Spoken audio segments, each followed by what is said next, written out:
Hey everyone! Welcome to Be the Change. My name is Lily Mott, and today I'm going to be talking about how change comes when you have an open mind. I am so excited to introduce you all to my guest this week because she has a really inspiring story, and I am so glad I got the chance to meet and to talk with her about her experiences. Paxton Smith is the author of the book A War on My Body, A War on My Rights, and she first made headlines when she took the stage for her valedictorian speech at her high school graduation and chose to speak about the 2021 heartbeat bill passed in Texas. Before we get started with my conversation with Paxton, I want to play you some of her speech now, because it's really powerful, and it took a lot of courage, and I think it's a great introduction to her work. As we leave high school, we need to make our voices heard. Today, I was going to talk about TV and media and content because it's something that's very important to me. However, under light of recent events, it feels wrong to talk about anything but what is currently affecting me and millions of other women in the state. Recently, the heartbeat bill was passed in Texas. Starting in September, there will be a ban on abortions after 6 weeks of pregnancy, regardless of whether the pregnancy was a result of rape or incest. 6 weeks. That's all women get. And so before they realize, most of them don't realize that they're pregnant by 6 weeks. So before they have a chance to decide if they are emotionally, physically, and financially stable enough to carry out a full-term pregnancy, before they have the chance to decide if they can take on the responsibility of bringing another human being into the world, that decision is made for them by a stranger. A decision that will affect the rest of their lives is made by a stranger. I have dreams and hopes and ambitions. Every girl graduating today does. And we have spent our entire lives working towards our future. And without our input and without our consent, our control over that future has been stripped away from us.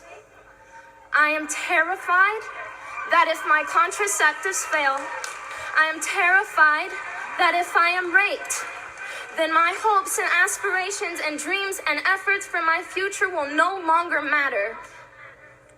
I hope that you can feel how gut-wrenching that is. I hope you can feel how dehumanizing it is to have the autonomy over your own body taken away from you. And I'm talking about this today, on a day as important as this. On a day honoring 12 years of hard academic work, on a day where we are all gathered together, on a day where you are most inclined to listen to a voice like mine, a woman's voice, to tell you that this is a problem, and it's a problem that cannot wait. And I cannot give up this platform to promote complacency and peace when there is a war on my body and a war on my rights. A war on the rights of your mothers, a war on the rights of your sisters, a war on the rights of your daughters. We cannot stay silent. Thank you.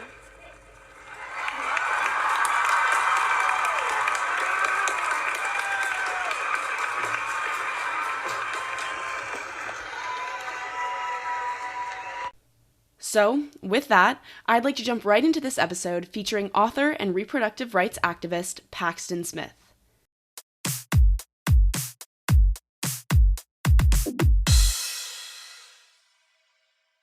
My name is Paxton Smith. I'm a reproductive rights activist and musician, and a student at the University of Texas at Austin currently. As a reproductive rights activist, I do a lot of work around abortion rights by traveling around the country and speaking out for it. Right now, I'm currently working on a book called A War on My Body that centers many different voices on the issue around abortion, and all of the profits from that will go to the AFIA Center, which addresses racial disparity and access to reproductive health care. In addition to that, I also work on the board of directors at RAP, which is the largest national abortion fund in the States. And then let's see, as a musician, I'm currently working on a single right now that I'm hoping to drop soon. So that's me. That's so cool, and it's a great way to get started with the episode. I am so excited to have you on the show, especially after watching your graduation speech, because I was so inspired and honestly just blown away by how much courage it took to give that speech. So, knowing that part of your story, I would love to just know a little bit more about the path you took to become a reproductive rights activist. Tell me more about your background and the experiences you had that really made you want to get started with this work. Just give me the whole story behind that. Well, my journey into activism, I think, was very unique personally. I I guess where it all started is when the SB 8, the Texas abortion ban was passed.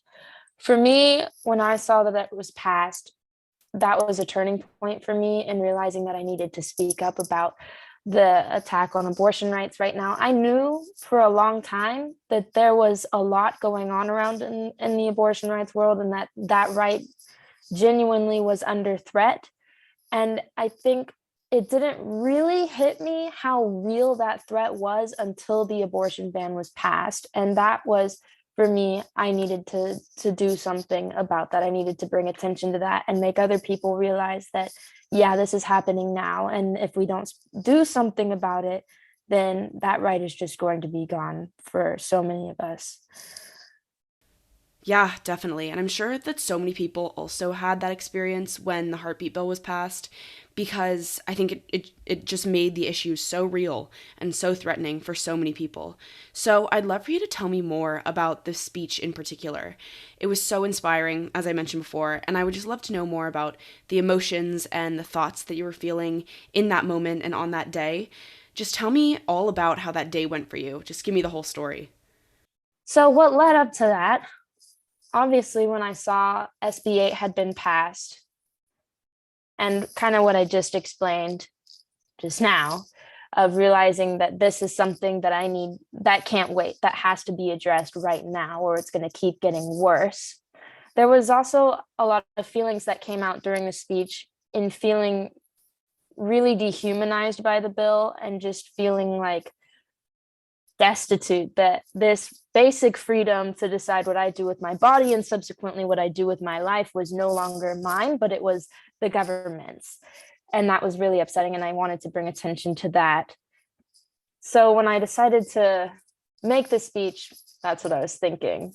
It's really not that riveting of a story. I just thought that it was time for someone to say something about it. And I wanted to reach as many people as possible. And I wanted to reach people who didn't agree with me or just didn't care, who were very neutral about it, because they're the people who need to hear my message, not people who know what I'm going through. Yeah, that's interesting. And that idea of your audience is so important because I'm sure there were so many people in that audience who didn't agree with you and who were upset by what you had to say. And you're completely right that they're the ones that you should be sharing it with. So I think a lot of times reproductive rights and especially abortion rights can be really difficult for people to talk about because there's a lot of stigma around the issue. And often I think people aren't educated enough to have real formulated opinions about legislation. So I'd love to know if there are any books or documentaries or podcasts or really anything that you would recommend to people who want to learn more about reproductive rights and abortion rights.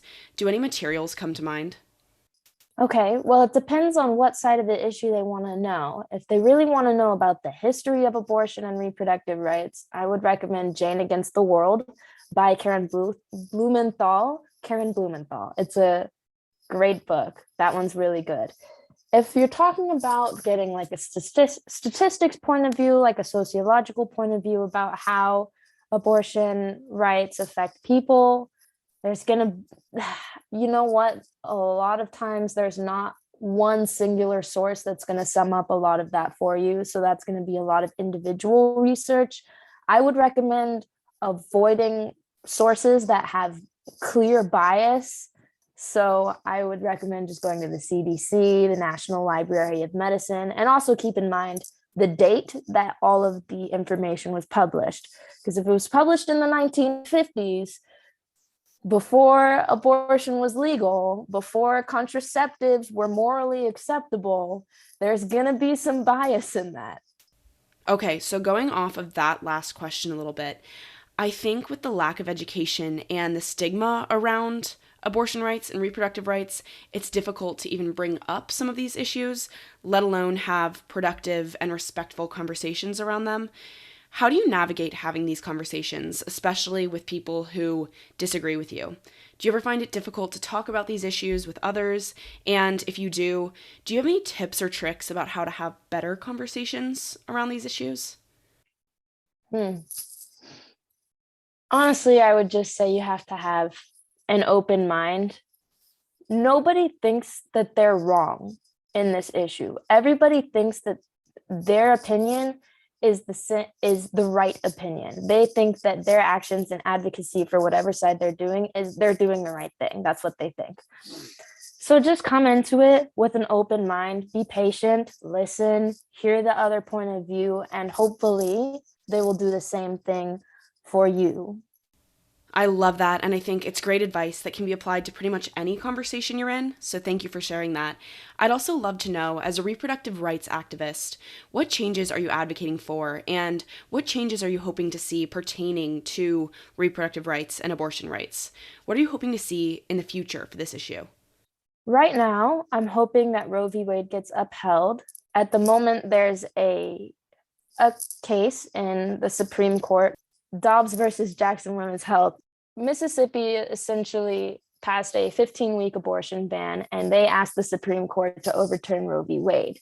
So find out in the spring, I don't have an approximate date, just the spring, whether or not Roe v. Wade will be upheld, whether or not Roe v. Wade will be severely gutted. So a lot of the protections it offered for abortion rights before no longer stand, or whether Roe v. Wade will be completely overturned. And if it's overturned, abortion is most likely, it's projected to be banned in about half of the states, which is really scary. It's a really scary thought to think about, that, half of this country is going to take that right from half of its citizens. So what I'm hoping for is that Roe v. Wade will be upheld. And if it's not upheld, then I would hope that states would individually try to codify abortion rights into their state laws, which basically would mean that abortion would be protected in that state regardless of what happens elsewhere. Okay, so if there was one thing that you wish everyone could know about reproductive rights, abortion rights, about the issues that you're advocating for, what do you wish everyone could understand about those issues? Does anything like that come to mind for you? What I wish everyone would realize is that at what point you believe that a fetus or an embryo is a living person, it's highly subjective, and it is a matter of personal belief.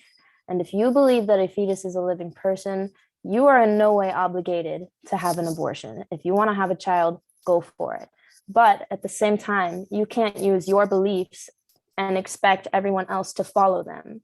This is America. We have a freedom of belief. We have a freedom to act in accordance with our own beliefs, and no small group of people's personal beliefs should be applied to everybody else's lives, especially in such a crucial and personal way. Okay, I think that's all great advice, and I'm going to ask you for some more advice with this last question.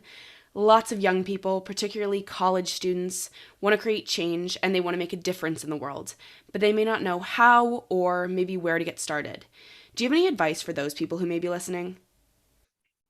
Yeah, I think a lot of times we look at activism as this thing that's bigger than ourselves, that it's just this huge title. Like you look at it and it's so intimidating to be like, I'm going to be an activist. It's it's much simpler than that. Honestly, if you want to start and make a difference, you don't have to be this big kick-ass activist doing all the things. It's not likely that anybody's going to be doing that unless you're Greta Thunberg. So just start small if it's intimidating. Start conversations with people, friends, family. Post some things online, resources that you think would be useful for people to know. Vote, that's an easy one. Go out and go to a protest, help organize a protest. You don't have to do everything.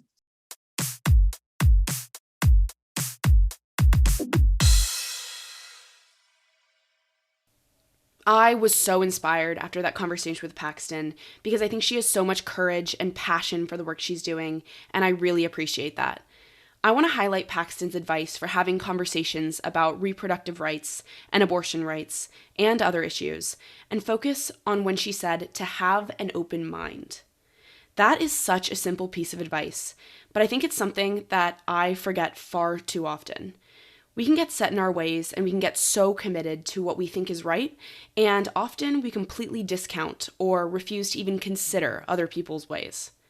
Especially with issues that are controversial, like abortion rights in the US, it's so important to consider that your way of thinking may not be everyone else's.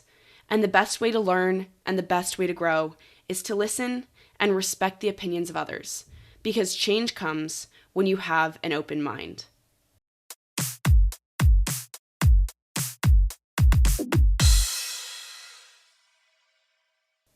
Thank you so much for listening to this episode, and you can connect with Paxton on Instagram at Paxton A. Smith. If you want to talk about anything I mentioned, please reach out to me by email at lily@bethechangepodcast.org or on Instagram at bethechangepodcast. Tune in for my next episode, but until then, be the change you wish to see in the world. Bye, guys.